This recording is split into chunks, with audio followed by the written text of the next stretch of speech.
Evet arkadaşlar, kanalıma tekrar hoş geldiniz. Bu bir ön video çekiyorum. Şimdi ben anlatmaya başladığımda burayı lastiksiz göstereceğim, göreceksiniz. Ama sonra da güzel olmadığını düşünerek aynı ilmek sayılarıyla 4 sıra lastik ördüm. Siz de o şekilde yaparsınız. Sonra aynı anlattığım şekilde devam edersiniz. Onu özellikle söylemek için bu ön videoyu çekiyorum. Şimdi ben şöyle fakir kol deniyor. Fakir kol ördüm. Şöyle katlayalım. Ne kadar ip kullanmışız ona bir tartalım. Şu şekilde katlayalım.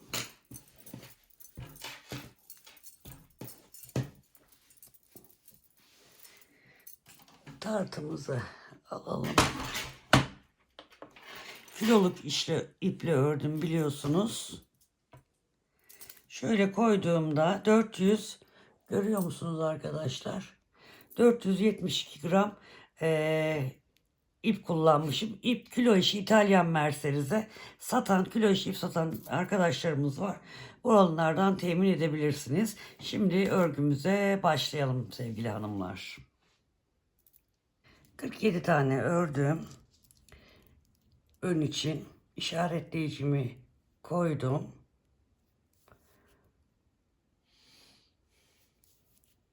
Bir tane düz örüyorum. Yine bir işaretleyici koyuyorum. Kol için 33 tane ilmek öreceğim. Kol için 33 tane düz ördüm. İşaretleyicimi koydum. Bir tane reglan için örüyorum. İşaretleyicimi koyuyorum. 47 tane arka için örüyorum. Düz örgü. Bu arada şiş numaram 3,5. 47 arka için ördüm. İşaretleyicimi koydum. Bir tane yine reglan için ördüm. Bir işaretleyicimi daha koydum. Şimdi 33 tane de diğer kol için öreceğim. 1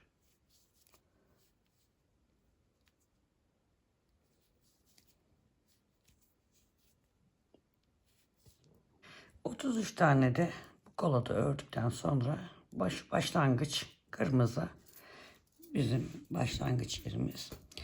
Şimdi arkadaşlar 164 tane ilmeğimiz var. Benim size komple döne döne bunu anlatmam zor olacağı için ben size kısa kısa anlatacağım. Yani zaten şu ilk modeli kurduktan sonra iki reglen arasındaki modeli kuracağım. Siz de diğer reglen aralarındaki modelleri kendiniz yapacaksınız. Aynısı olacak zaten. Şimdi dikkatle izleyin beni. Şimdi birinci reglanı ördüm. İşaretleyiciyi geçirdim. Ve reglan artışımı yaptıktan sonra iki ilmeği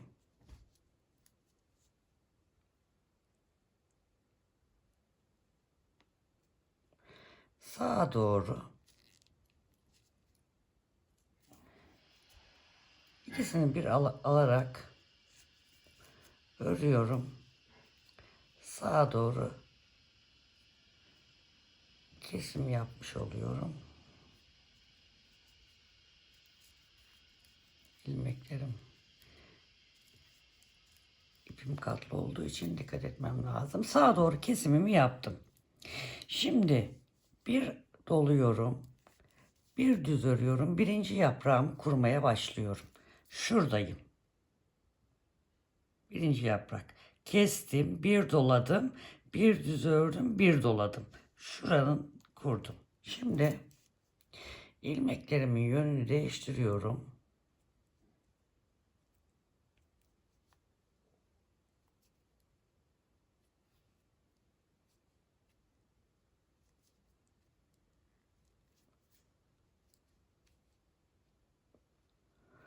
Sola doğru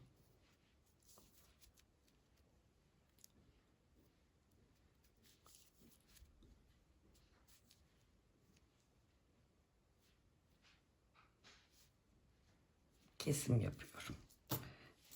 Şu kesimi de yaptım. Şimdi 9 tane düz öreceğim. 1 2 3 4 5 6 7 8 9. 9 tane düz ördükten sonra 2 ilmeği birlikte alarak sağ kesim yapıyorum ve bakın şurayı bitirdim. Şimdi ikinci yaprak ortasına için bir doluyorum. Bir düz örüyorum. Bir doluyorum.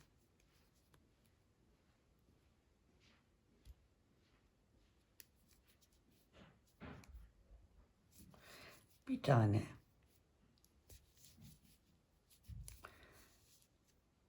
sola kesim yaptıktan sonra 1 2 3 4 5 6 7 8 9 tane örüyorum. 2 ilmeği bir alarak kesiyorum. Bir doluyorum. Bir düz örüyorum. Bir doluyorum. Sola ilmeklerimi düzeltiyorum. Sola kesim yapıyorum. Yine 1 2 3 4 5 6 7 8 9 tane düz örüyorum ve sağ kesimi yapıyorum. Şunu yaptım. Artık bakın reglana geldik. Bir doluyorum. Bir düz örüyorum. Bir doluyorum. Ve bu iki ilmeklerin yönünü değiştirerek sola keserek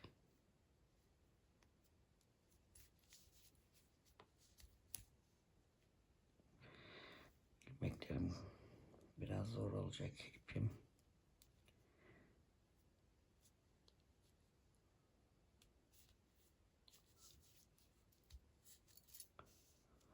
Evet, sola kesiyorum ve bir reglandan bir reglana modelimi kurmuş oluyorum. Şimdi işaretleyicimi geçiriyorum. Reglan artışımı yapıyorum. Reglan düzümü örüyorum. Şurada pardon işaretleyici şuraya. İşaretleyicimiz kalsın. Kesimi yaptıktan sonra reglan artışımı yapıyorum. Bir düzümü örüyorum. İşaretleyicimi geçiriyorum. Ve reglan artışımı yaparak ikinci kol için aynı işlemleri tekrar ediyorum. Hemen şurada başlayalım tekrar. Hemen bir tane göstereyim. Sağ kesim yapıyoruz. Bir doluyoruz. Bir düz örüyoruz. Bir doluyoruz. Sola kesim yapıp 9 örüp dediğimiz yere geldik. 9 örüyoruz. Kolu da göstereyim. O kadar ördüm madem. Kestikten sonra 1, 2, 3, 4, 5, 6, 7, 8, 9,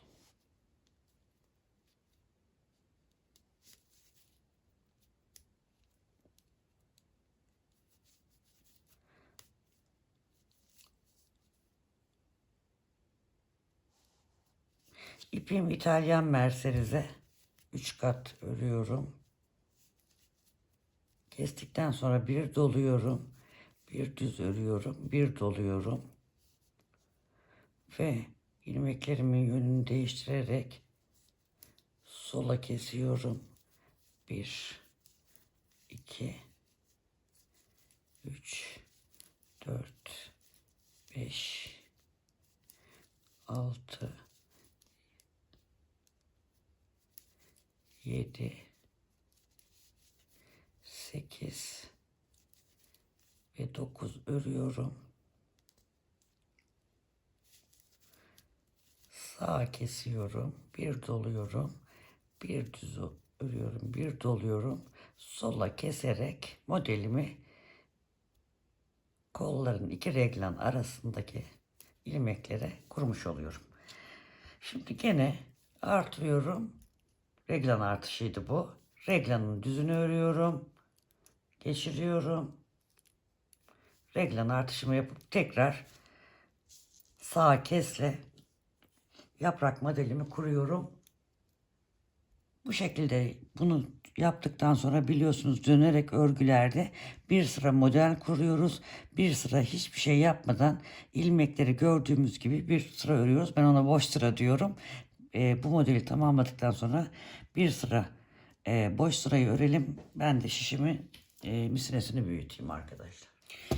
Evet, düz sırayı tamamladık. Şimdi birinci ajurumuzu oluşturduk. İkinci ajurumuzu oluşturacağız. Burada ortadaki çubuk devamlı dümdüz gidecek. Kenarlarından artırma yapacağız. Burada şimdi kestik. 9 düz ördük. Kestik ya arkadaşlar. Burada kesmeye devam edeceğiz.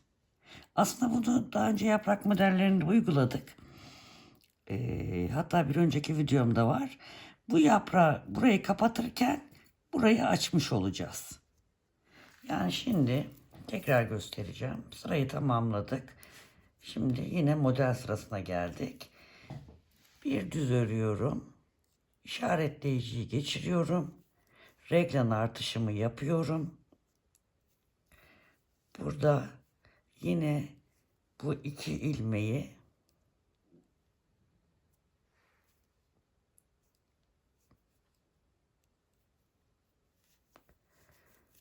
sağa kesiyorum. Şurada yine benim bir saniye arkadaşlar, şunu hemen alayım. Şurada bir tel ipim.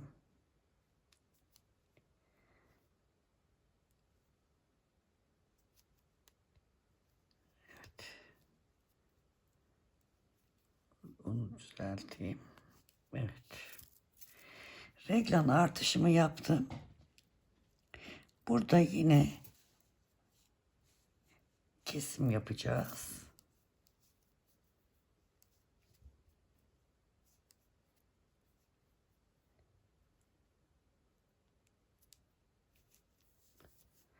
Kesimimi yaptım.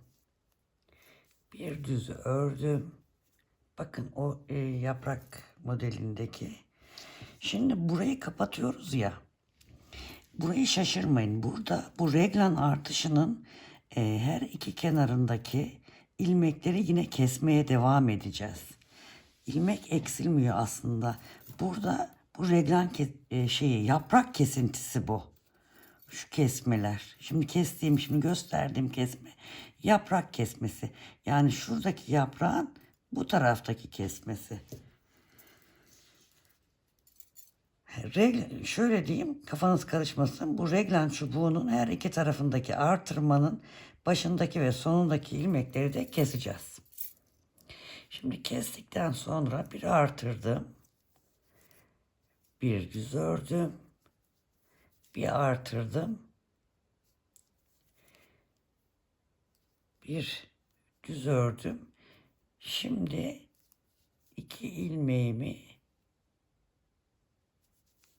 sola kestim.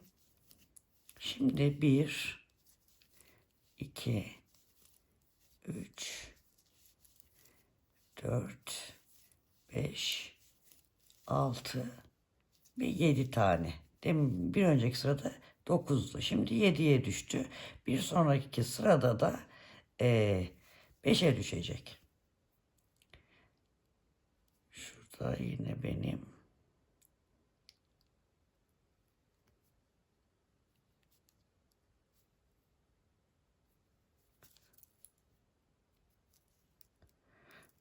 bu iplerle örmek gerçekten çok zor. Katları ayrıldığı için.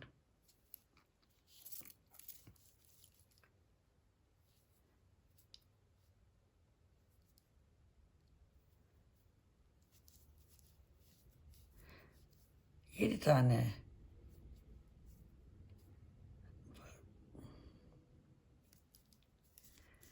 onu düzelteyim sayarken sayıyı unuttuk. Kestik. 1, 2, 3, 4, 5, 6, 7 tane ördükten sonra 2 ilmeği sağa kesiyorum. Kestikten sonra bir düz örüyorum, bir doluyorum. Bir düz örüyorum, bir doluyorum. Bir düz örüyorum.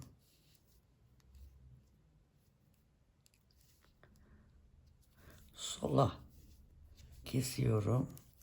1, 2, 3,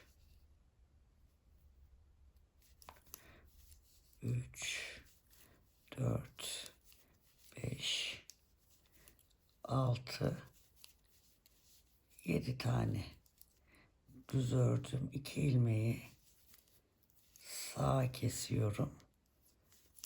Bir düz örüyorum. Bir doluyorum. Bir düz, bir dola, bir düz ve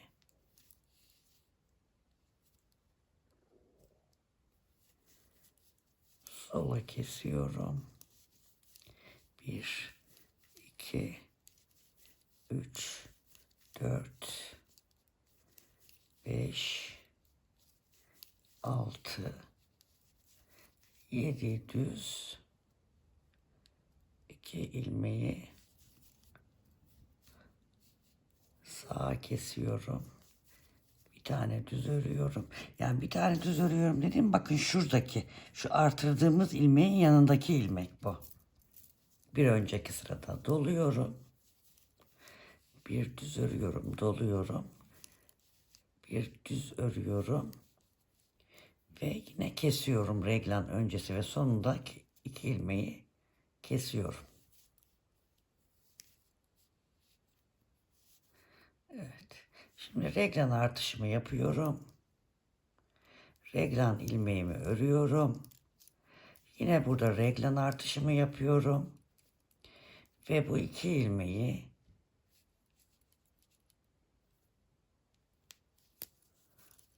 sağa kesiyorum. Bir düz örüyorum. Yaprağın ajurunu oluşturuyorum.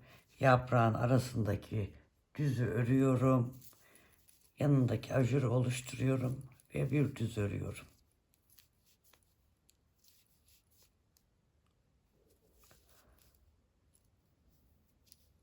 Kestim. 1, 2, 3, 4, 5, 6, 7 tane düz örüyorum. 2 ilmeği sağa kesiyorum.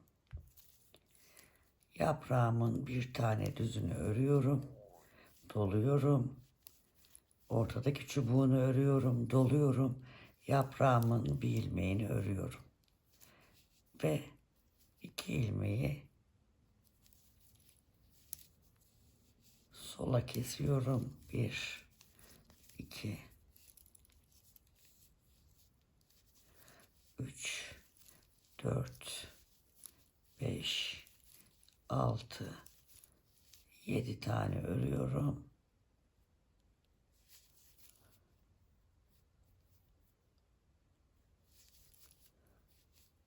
Kesimimi yapıyorum.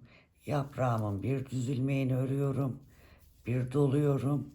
Yaprağın ortasındaki çubuğu örüyorum, bir doluyorum ve yaprağımın bir ilmeğini örüp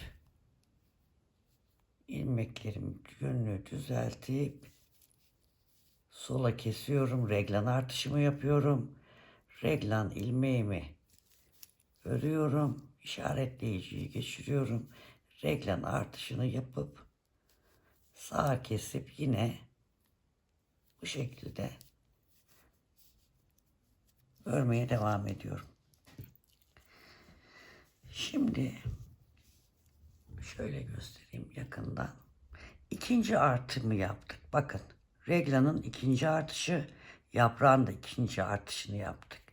Yani şurada reglan ilmeğini bir tane ördükten sonra bir tane artırıyoruz.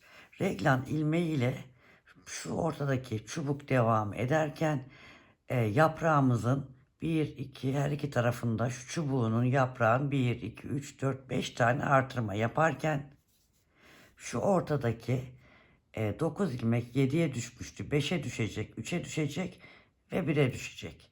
Yani bunu kapatmaya devam edelim. Bu yaprağı da ajurlarını oluşturarak bu yaprak ilmekleri ajurlar arttıkça yaprak ilmekleri de artacak. Şimdi kesip yaprağın bir ajurunu örmüştük. Bir sonraki sırada keseceğiz. Yaprağın 2 ajurunu örüp artıracağız.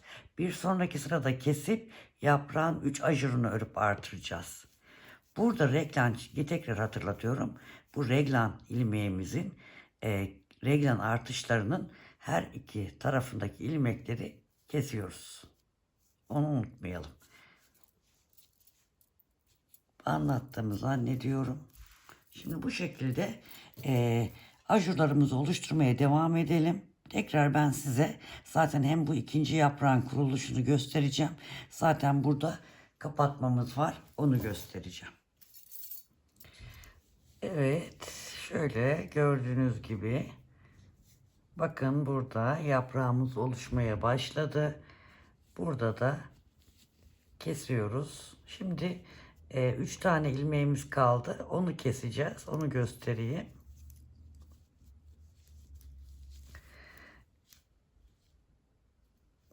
Burada yine aynı işlemleri yaptık. Artırmalarımızı da yapıyoruz gene. Şimdi yaprağın artırmasını yaptım.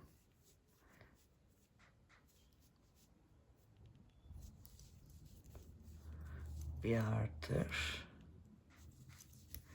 1, 2, 3, 4, 5 tane ördükten sonra şimdi bu 3 taneye geldik. Ortadaki ilmeği başa almak istiyorum.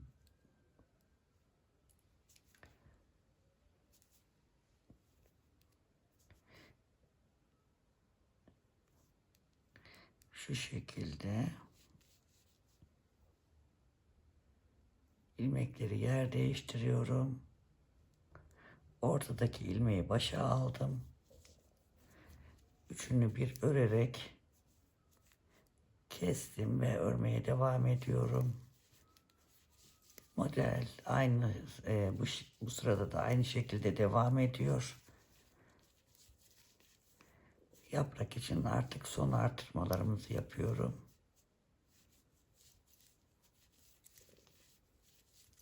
Bir tane daha göstereceğim.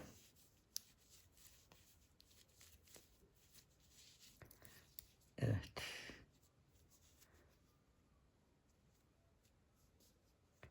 Şöyle 2 ilmeğin yerini değiştiriyorum.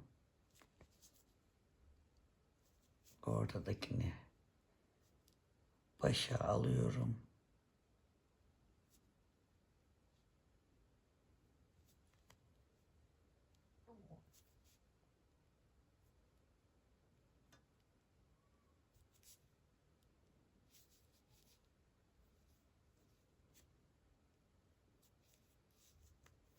İlmek ipime dikkat ediyorum da arkadaşlar, o yüzden böyle yavaş yapıyorum. Katlı ip olduğu için katını bırakmak istemiyorum. Yine kaldı. Bakın Şurada kalmış.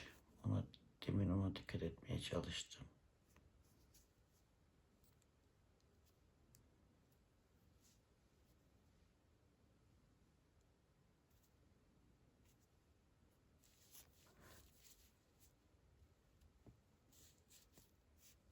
Evet. Bu şekilde ortadaki ilmeği başa alarak üçlü kesim yapıp bu sırayı da tamamlayalım. Evet, şimdi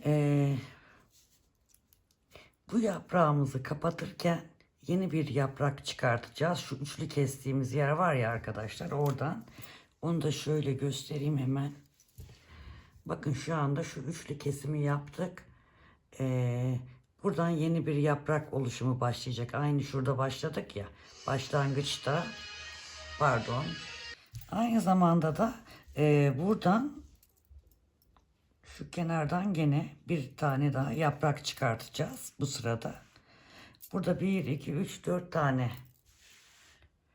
yaprağımız vardı. Bu aralardan oluşturacağımız için burada da 5 tane yaprağımız olacak. Şimdi o yaprak kurulumunu da göstereceğim aynı zamanda.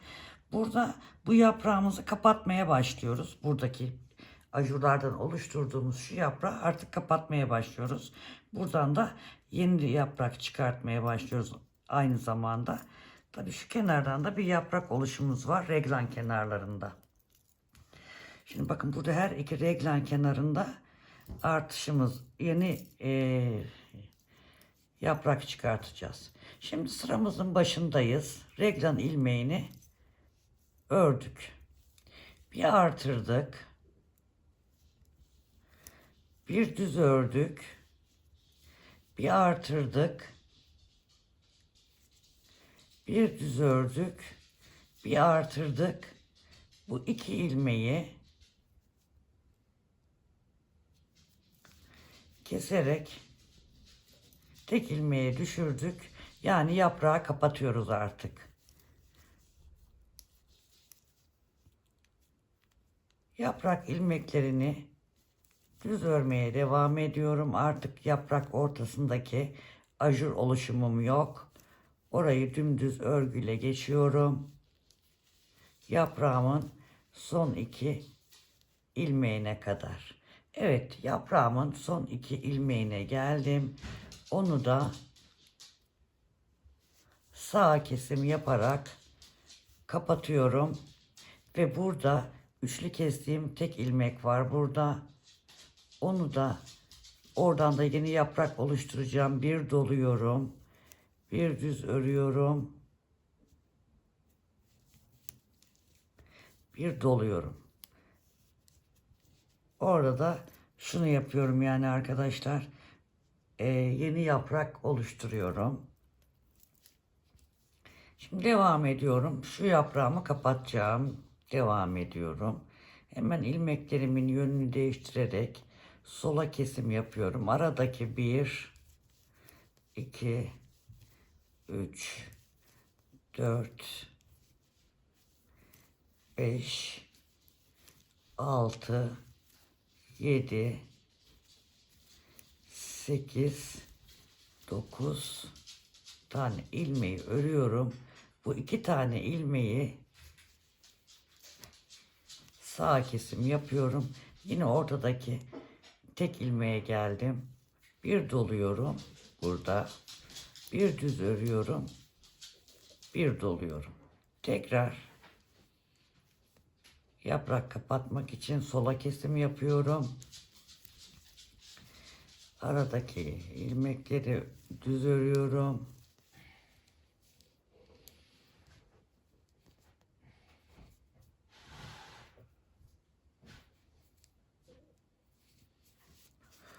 Şurada ipim gene karışmış mı diye bakıyorum. Evet.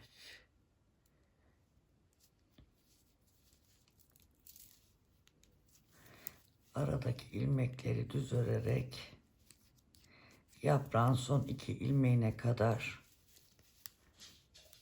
örüyorum. Evet. Bakın bu bir önceki sırada 3 tane kestiğimiz ilmeği teke düşürmüştük. Bunu yine hemen iki ilmeği bir örerek Sağ kesim yapıyorum. Bir doluyorum. Bir düz örüyorum. Bir doluyorum ve orada yeni yaprak filizleniyor. Şimdi burada yaprak kapatıyoruz. Gene 2 ilmeği sola kestim. Aradaki ilmekleri düz örüyorum. O kesimi bundan sonraki her sırada keserek en son 3 ilmek kalacak. Onu da bir önceki sırada gösterdiğim üçlü kesim gibi yaparak kapatacağız. Şimdi reglan olduğu yere geldim. Reglanda yaprak için 2 ilmeği kesiyorum. Yaprağı kapattım. Bir doluyorum. Bir düz örüyorum. Bir doluyorum. Bir düz örüyorum. Reglan artışını yapıyorum. Reglanı örüyorum. Bir doluyorum. Bir düz örüyorum. Bir doluyorum. Bir düz örüyorum. Bir doluyorum. Yaprağımı kapatıyorum. Bu şekilde bu sırayı tamamlayalım. Bir sonraki sıranın tekrar bir başlangıcını göstereceğim.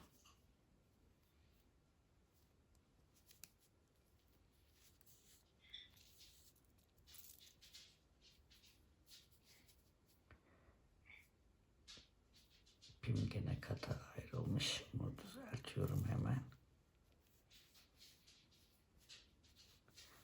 Bir doladıktan sonra. Evet. Bu şekilde sırayı tamamlayalım. Yaprak bir yaprağı kapatırken yeni bir yaprak filizlendirdik burada. Şimdi şurada bir şey daha göstereceğim bir sonraki sırada. Ondan sonra zaten bunun aynısı olarak devam edecek.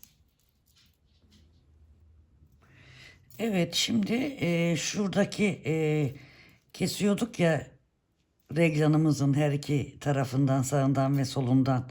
Şimdi şurada şu yaprağı kurarken belki sıkıntı yaşayabilirsiniz diye orayı tekrar göstermek istiyorum. Şimdi reglan ördük. Bir doladım, reglan artışını yaptım. Bu 2 ilmeği yine ilk gösterdiğim gibi sağ kesim yapıyorum ve bir tane örüyorum. Bir doluyorum. Bir düz örüyorum. Bir doluyorum. Bir düz örüyorum ve yine yaprağı kapatmaya devam ediyoruz. Aslında bu yaptığımız sıra şurada ilk yaptığımız sıranın aynısı arkadaşlar. Yani artık şuralarda kesiyoruz yani. Şu şekilde bakın. Şuradan yeni yaprağımız oluştu. Bu şekilde. Bu şekilde örmeye devam edelim.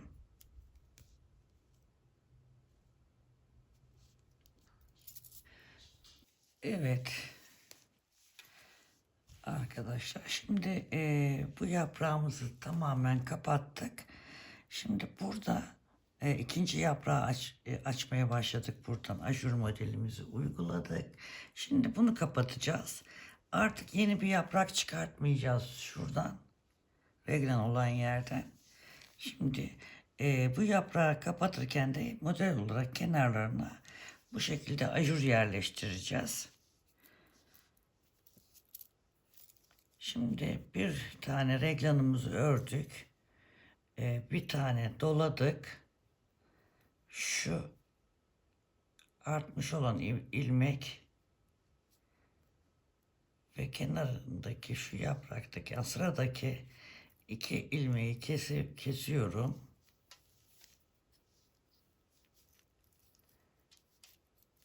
Bir tane dolayarak bu 2 ilmeği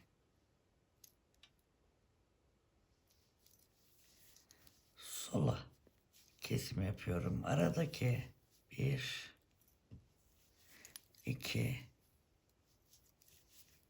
3, 4, 5, 6, 7, 8, 9 tane ilmeği örüyorum.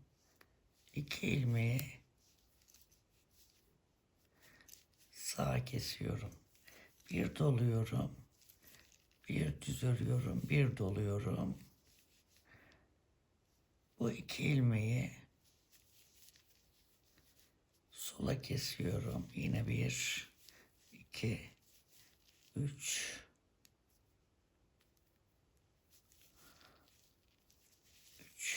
4, 5 modeli uyguluyorum. Şu reglan yerine gelene kadar yapalım beraber. Orada tekrar göstereyim.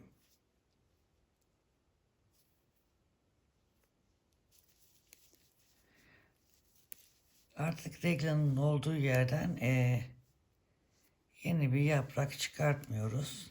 İsteyenler 3. yaprağı da yapabilir. 3. sırayı. Ama ben modelde 2 sıra yaprak olduğu için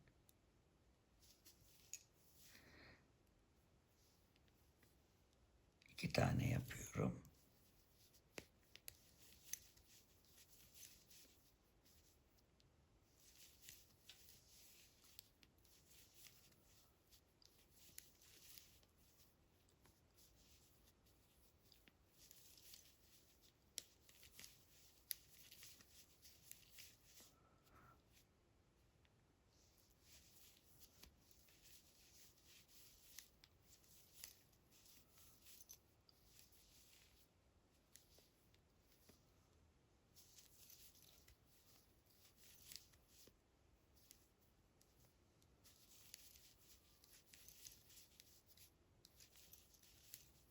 Kolay bir model aslında.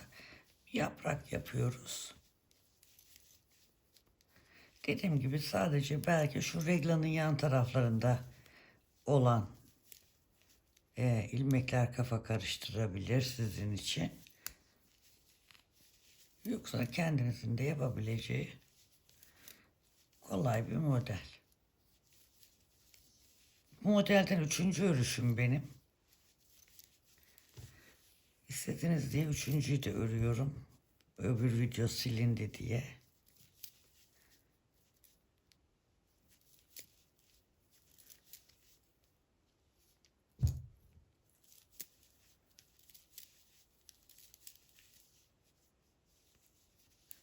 Evet, şimdi şu reglan yerine geldik yine. Yaprağımızı kapattık. Şurada bir tane artırdık. Bu 2 ilmeği bir alarak kestik. Bir tane doladık. Reglan ilmeğimizi ördük. Yine gösteriyorum. Bakın reglan ilmeğimi ördüm. Bir tane doladım. 2 ilmeği birlikte ördüm, kestim. Bir tane doladım ve yine yaprak kapatacağım ilmeğe geldim.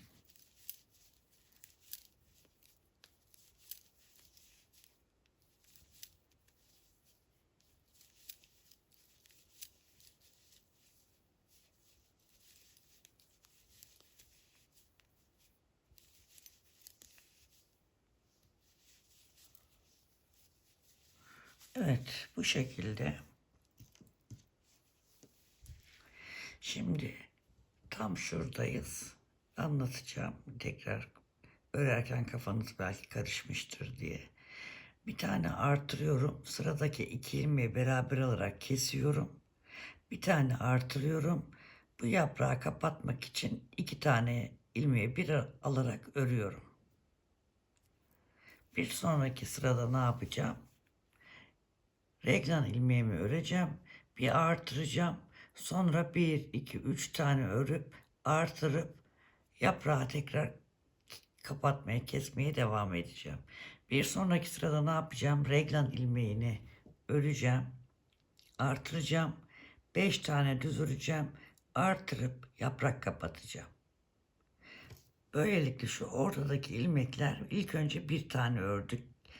Sonra 3 tane. Hiç kesim falan yapmayacağız. Burada ilk sırada kesim 2 ilmeği bir alarak kesmiş gibi olduk.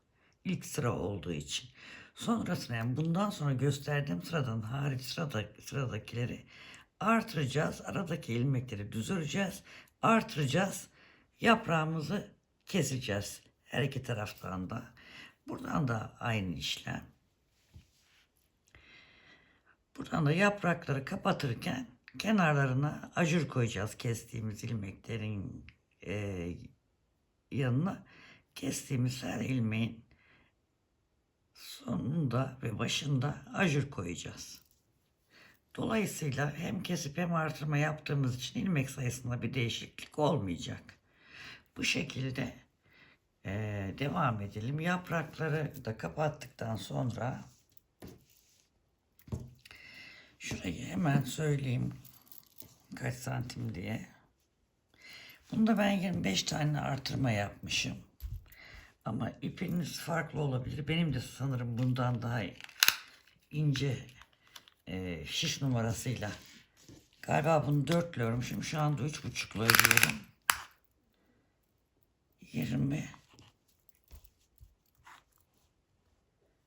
23 santim örmüşüm. 23,5 kadar örmüşüm. Bu şekilde örmeye devam edelim. Hatta ben bunda şurada modeli kurarken 11 ilmekten kurmuşum. Bunda 13 ilmekten kurdum. Bunda 5 tane ajur oluyor. Şu anda yaptığımızda 6 tane ajur oluyor. O tamamen size kalmış bir şey. 5'li de yapabilirsiniz, 4'lü de yapabilirsiniz. Şöyle gösterelim modelimizi. Yaprak kapandıktan sonra tekrar size geniş bir şişe alıp göstereceğim modeli.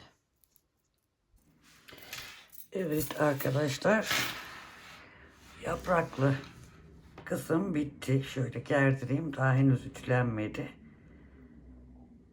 Buhar tutmadım yani. Şu şekilde açarak göstereyim. Burası ön, burası arka. Burası kollar.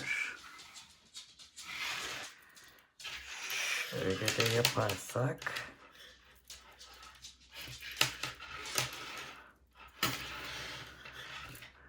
Şu şekilde.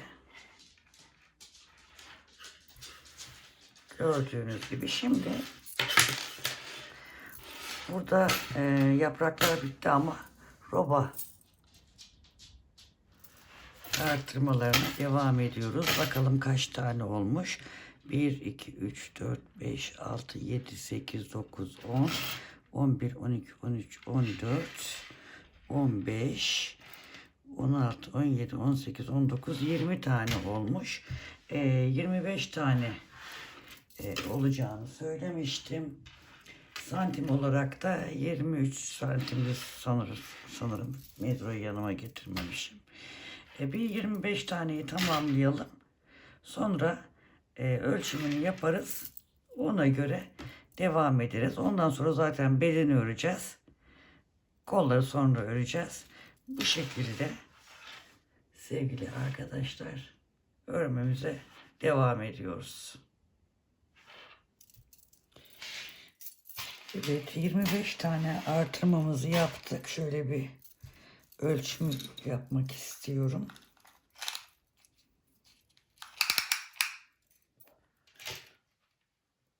Şurası 19 santim. Şurası da şöyle düzgün ölçersek 44 santim. Arkadaşlar ipim ince olduğu için ben biraz daha öreceğim. 25 artırma yapmıştık. Bunu bakayım şuradan bir bakalım. 1, 2, 3, 4, 5. 3 santim daha olacak. Şuradan ölçersem evet.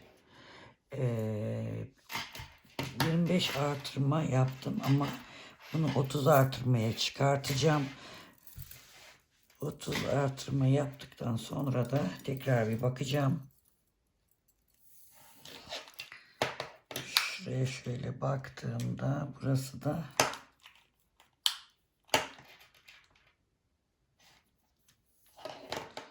44 santim. Evet, bir 30 artırma yapalım. Ondan sonra kolları ve bedeni ayıracağız. Şöyle bakarsak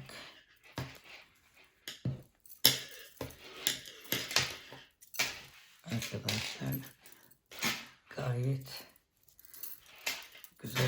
güzel oluyor. Bu şekilde artırmalarımıza devam edelim. 30 artırmayı tamamlayalım. Sonra ben tekrar ölçeceğim. Ondan sonra size tekrar anlatacağım. Aslında zaten bundan sonra roba bittikten sonra da anlatılacak bir şey yok. Alt bedeni dönerek öreceğiz. Sonra kolları öreceğiz. O şekilde tabii göstereceğim, söyleyeceğim. Kolları ayırdığım zaman o kısmı istediğim ölçülere geldiği zaman, bedeni ayırdığım zaman sizlere tekrar anlatacağım. Evet arkadaşlar, roba kısmımızı bitirdik. 27 tane artırma yaptım. Üzerime de ölçtüm. Gayet yeterli oldu. Şöyle ütüleneceğini de düşünürsek şu şekilde 23 santim, hemen hemen 22 santim kadar oldu. Şimdi ben ayırdım. Kolları ipe taktım. Şimdi sadece bedeni dönerek öreceğiz. Şöyle de göstereyim. Şöyle bir bakalım. Şu şekilde arkadaşlar. Bedeni dönerek döne öreceğiz. Yalnız şurayı beraber bir ölçelim.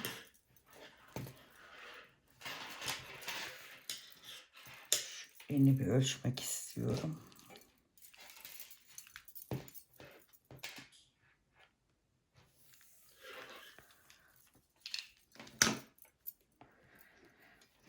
Şöyle düzelterek ölçeyim. Toplanıyor.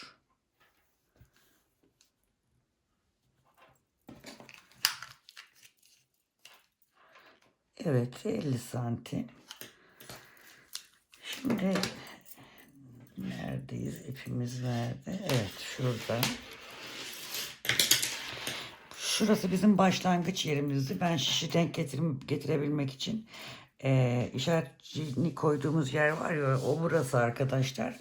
Burayı düz ördüm, geldim. Vakit kaybetmemek için. Şimdi şuradan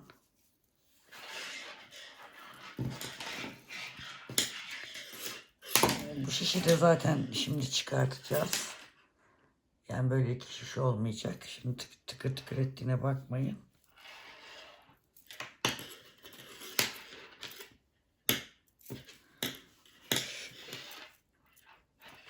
Şuradan çıkartalım. Evet. Şimdi buradayız. Koltuk altı için çok fazla değil. 1, 2, 3, 4, 5, 6 tane ilmek attım. Hemen şurada size göstermek için şu arkadaki ilmekleri de başka şişe taktım, iyice gözüksün diye.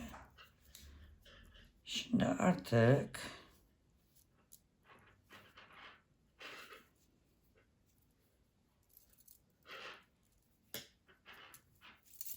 evet, şunu şöyle arka beden ilmeklerimiz 6 tane attık koltuk altından. Düz örgü olarak örüyorum. Beden ilmeklerini ayırırken reglan olarak düz gelen ilmeklerimizde ön ve arka bedene ekledim. şu düz çubuğumuz var ya, onu öne ve arkaya ekledim. Kola katmadım. Onu da söyleyeyim. Şimdi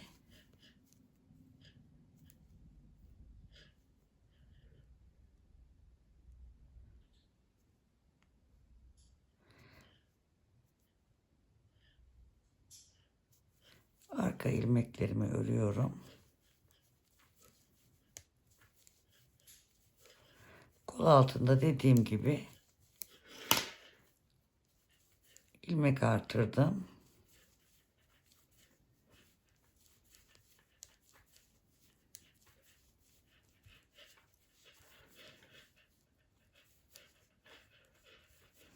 Bu ilmekleri örelim.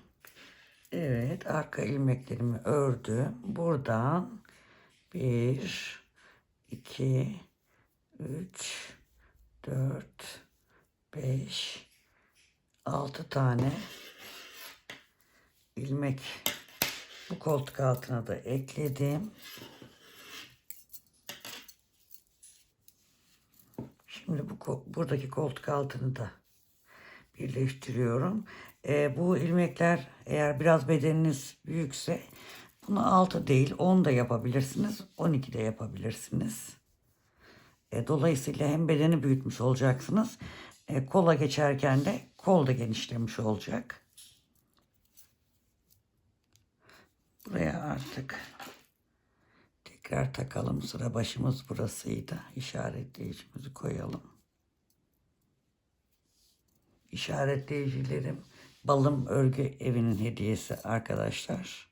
Orada birbirinden güzel ürünler var. Ben biraz ürün aldım. Sağ olsun Şeyma Hanım da bana birçok hediye yollamış yanında. Bu şekilde artık bedeni dönerek istediğimiz uzunluğa gelene kadar öreceğiz. Herkes kendi ne kadar uzunlukta istiyorsa o uzunlukta örsün. Kimi kısa ister, kimi kalça hizasında, kimisi daha crop tarzı. Dediğim gibi o tamamen sizin istediğiniz ölçüde olacak. Bu şekilde bedeni ördükten sonra kolu öreceğiz. Sonra da zaten bitecek. Ben burayı bitireyim bedeni. Kolu da şişe takacağız. Bu 6 tane ilmek artırdığımız yerden yine 6 tane ilmek çıkartacağız. Bir önceki videomda göstermiştim. Orada 11 tane ilmek çıkartmıştım. Eklemiştim kol altına. Kol içinde 11 tane ilmek eklemiştim. Zaten birçok videomda da gösteriyorum bunu. Bu şekilde devam edelim.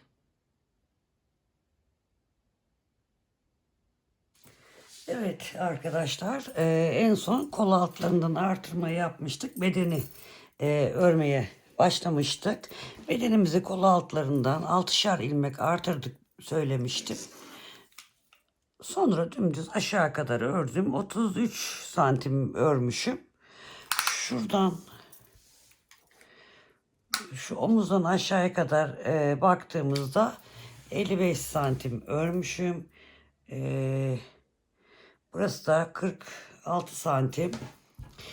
Sonrasında sevgili arkadaşlar kol altından 6 tane artırmıştık. Kol ilmeklerini ipe almıştık.